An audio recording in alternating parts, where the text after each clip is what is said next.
Manikganj general হাসপাতালের কর্মপরিবেশ নিয়ে তীব্র প্রশ্ন উঠেছে। হাসপাতালের সিনিয়র স্টাফ শাহিনুর রহমান শাহিনের এর বিরুদ্ধে নার্স এবং কিছু কর্মকর্তা ও কর্মচারী দীর্ঘদিন ধরেই গম্ভীর অভিযোগ তুলেছেন।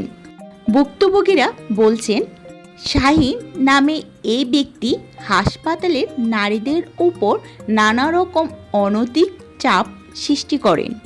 চাকরির প্রলোভন দেখিয়ে অর্থ আদায়ের কথা উঠেছে, এমনকি যৌন হয়রানির অভিযোগও রয়েছে।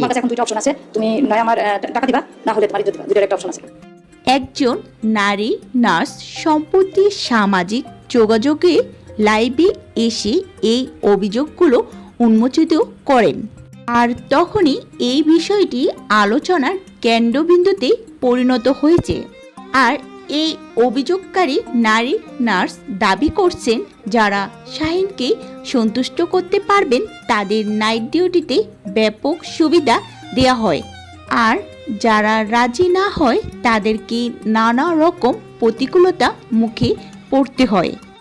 এর ফলে রোগীর সেবার বাধা পড়ে এবং নার্সদের মধ্যে ভয় অপরাধের পরিবেশ তৈরি হওয়ার আশঙ্কা দেখা দিয়েছে।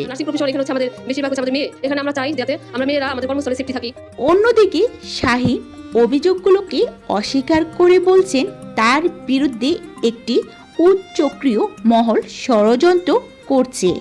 তিনি দাবি করছেন নিজে ন্যায়ের পক্ষে থাকে এবং এসব রকম প্রতারণামূলক কথাগুলো সম্পূর্ণ ভিত্তিহীন এবং মিথ্যা। ইতিমধ্যেই একটি 5 সদস্যের তদন্ত কমিটি করে দিয়েছে। হাসপাতালের কর্তৃপক্ষ বিষয়টি তদন্তে ইতিমধ্যে 5 সদস্যের একটি কমিটি গঠন করেছেন। কমিটিকে 10 কার্য দিবসের মধ্যে রিপোর্ট জমা দেওয়ার নির্দেশ দেওয়া হয়েছে।